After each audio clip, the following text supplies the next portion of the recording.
Welcome to the Maria Liberati Show, where food meets art, travel, and life. So what does food mean to you? Well, summer is just about over. And I hope you had a delicious one and were able to enjoy a lot of the recipes that I shared for summer picnics and summer events. But hey, fall is here and we have lots of different holidays and special occasions to get ready for. And let's see, this week my special guest is Thomas Richie. He is an executive chef and he's one of the directors of a new app called Gobble. And he's going to tell us about healthy eating and lots of different things. And also about the new app called Gobble.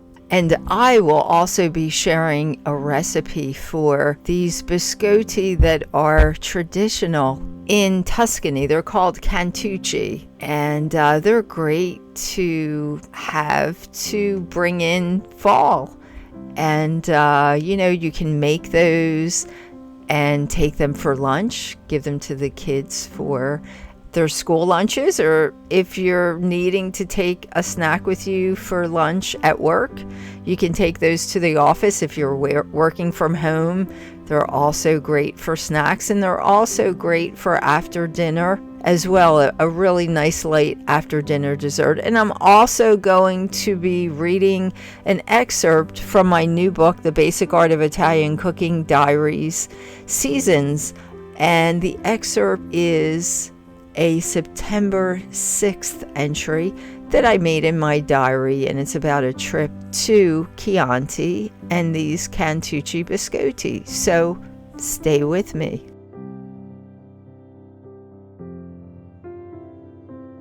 And as promised, here's the excerpt from my latest book, The Basic Art of Italian Cooking, Diaries, Seasons.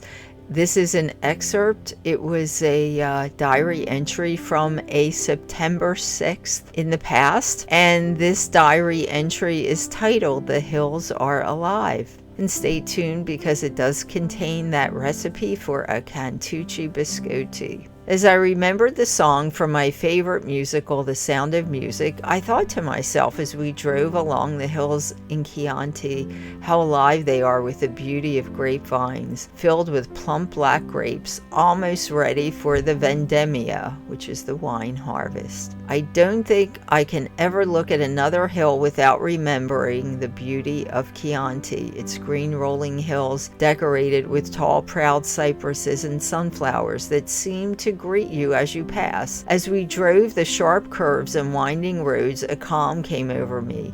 The beauty and serenity of the hills put me in a trance. When I arrived at Castello d'Albula at the top of the hill, I could barely speak. I think I was drunk with the beauty before I drank a drop of Chianti. Built in the late 1400s, Castello d'Albula might have been worked on by craftsmen taught by Michelangelo, Da Vinci, or perhaps Bernini. One of the wines they expertly produce there is Vin Santo, a wine served at the end of dinner. Cantucci biscotti are to be dipped into a glass filled with this sweet liquid. If you're eating dinner in Tuscany and a bottle of Vin Santo is placed on the table with these biscotti, this means dinner is finished. This is your last course. And my recipe for cantucci biscotti: 2 cups of sugar, 2 cups of flour, 1 cup of whole almonds, 4 whole eggs beaten, 1 teaspoon of grated orange peel, a half a teaspoon of vanilla, half a teaspoon of baking powder. Preheat your oven to 350 degrees. Place the whole unpeeled almonds on a cookie sheet. Place them in the oven and toast for 3 minutes or until golden. Remove from the oven and chop in large pieces. Set aside. Sift the flour into a bowl. Place inside sugar, eggs, baking powder, orange peel, pinch of salt. Blend all of this well until the dough is smooth but not too soft. Then you're going to add in the almonds and blend. Cover the cookie sheet with parchment paper. Form the dough into a long roll, the form of a long finger. Place the long roll of dough on the parchment paper, which is on the cookie sheet, and bake that for 15 minutes or until golden. Remove from the oven and cut that long piece of dough diagonally to form biscotti. Then you're going to cover the cookie sheet with parchment paper again and place those single biscotti on the baking paper and bake for approximately 25 minutes or until they're crispy and golden. Remove, and there you have it, your Cantucci biscotti. And if you can find some Vin Santo, you can dip them in there for a true Tuscan staycation.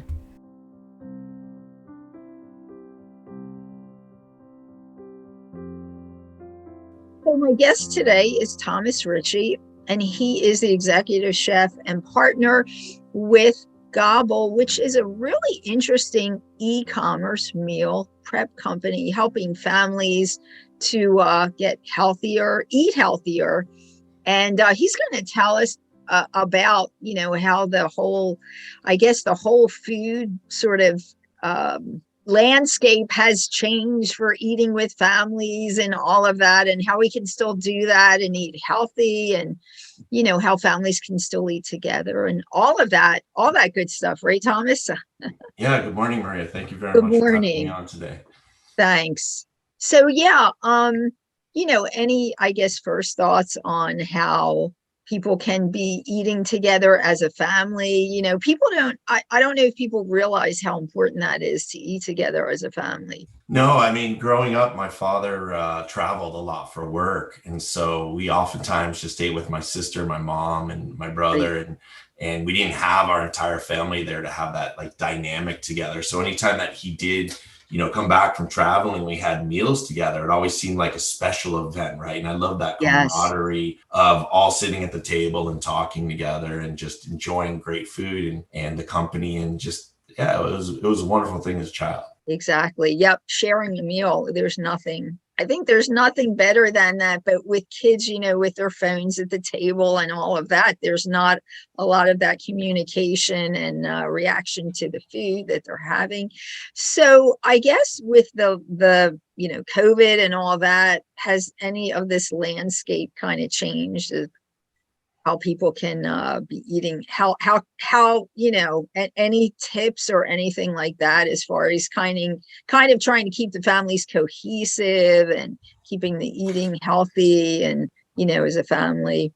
Yeah, I mean, it's definitely changed. I think COVID brought everyone into their house, right? So we were all eating together and maybe getting tired of one another for a little bit, right? But then I think we also had, a lot of families were cooking the same meals, and they realized, like, oh man, I'm eating the same food all the time. So expanding their palates and making food interesting, having their children or friends make some of those components that maybe they were just doing themselves and taking the onus off of one person as being the master or the only cook in the family, I think Uh-huh. is a big part of that. So making food accessible and easier for people is a goal Mhm. that, I try to, adhere to and drive every single week with our meals and menus at Gobble. But I think the other aspect is there's so much information on food out there. The expansion of the Food Network and cookbooks online and the YouTube videos that you see is that a lot more people's palates have changed from like, here's my 5 recipes that I could sit on.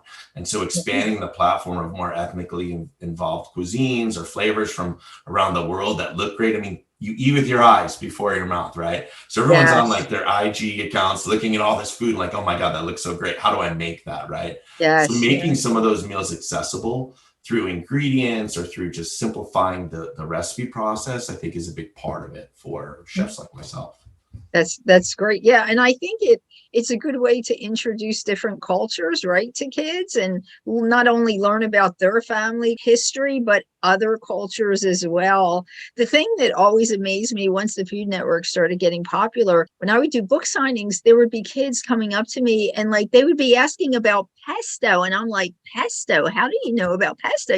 Because they're so sophisticated now. Everybody is, which is a good thing, but I mean, pesto is not anything you would think is sophisticated anymore. We're we've gotten much further than that. But yeah, I love it that people have become more sophisticated, and there's all that info out there so they can eat healthier. But yeah, I know you're doing that with the company that you have. So I guess do you have any tips on eating healthy, like just quick tips that we could give out there?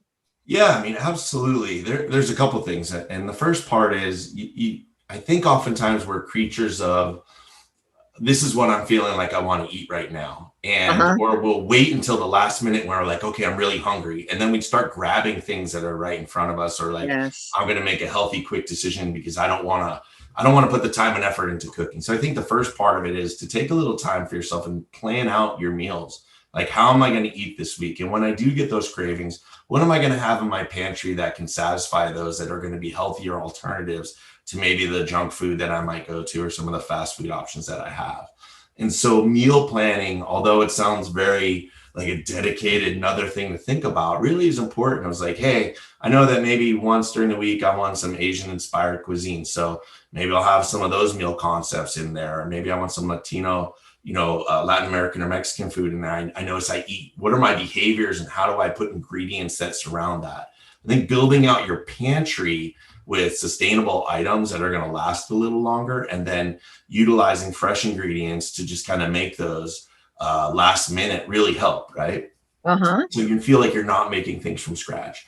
And then, I like to hit my farmer's market every week and see what they have. And, I know it's a very chef driven thing to do that, but I mean, melons right now are great. I'll pick up 1 or 2 melons each week and just cut them and put them into my refrigerator in bags. And when I want it, that's my healthy snack. Same with vegetables and plums and apples in the fall. I mean, just thinking of how you're going to provide your family nutritious, healthy meals, so you're not running to the chips and the cookies and the crackers.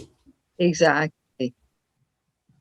No, those are all great tips. And hey, going to the farmer's market, that's another fun outing that if it's on the weekend, the kids aren't at school, you could take them out, and it's a good way to introduce them to shopping for fresh foods. That's great. Well, Thomas Richie, let's see, executive chef and partner with Gobble. Tell us where people can find you or Gobble, so people want more info. Yeah, so www.gobble.com is our company, and we deliver nationally to almost every single state. We have 18 to 20 different meals every single week that can be prepared in 15 to 20 minutes, and very easy and simple, and within an affordable budget for your entire household. Great. Thanks again, and much success with the company. I'm sure we'll hear from you in the future. Absolutely. Thanks so much for your time today, Maria. Thanks. Thanks for listening to the Maria Liberati Show, and thanks as always to my producer, Britton Roselle, and this week's special guest, Thomas Richie. And just a reminder that if you are in the Valley Forge, Pennsylvania area in October, I will be one of the celebrity chefs at the Taste Philadelphia event at the Valley Forge Casino Convention Center and Resort. It's October 21st and 22nd. And if you go online, you can look up Taste Philadelphia and you can get tickets online. I will be one of the celebrity chefs. I will be doing a cooking demo. I'll be sampling recipes from my latest cookbook and doing a book signing. And there will be also a lot of other chefs there, a lot of other celebrity chefs. So take a look at the website for Taste Philadelphia. Hope to see you there. And as always, you can find me at marialiberati.com, on Instagram at Maria Liberati, on Facebook at Chef Maria Liberati, on Twitter at Maria Liberati, on LinkedIn at M Liberati, on my Roku channel, The Basic Art of Italian Cooking by Maria Liberati, on my Vimeo channel, Maria Liberati, and the Maria Liberati channel on YouTube, and also the radio station called The Basic Art of on Zeno Media. And as always, I hope you enjoyed this week's recipe for Cantucci Biscotti, and I'd love to see your creation of those Cantucci Biscotti a photo, please share your photo with us of the Cantucci Biscotti and just hashtag it the Maria Liberati Show, and we'll share it on the marialiberattishow.com website. And as always, if you have any questions about the recipes or any of the segments or would like to see any special guests on any segments or hear any special recipes, as always, you can email me at info@marialiberati.com. Until next time, peace, love, and pasta.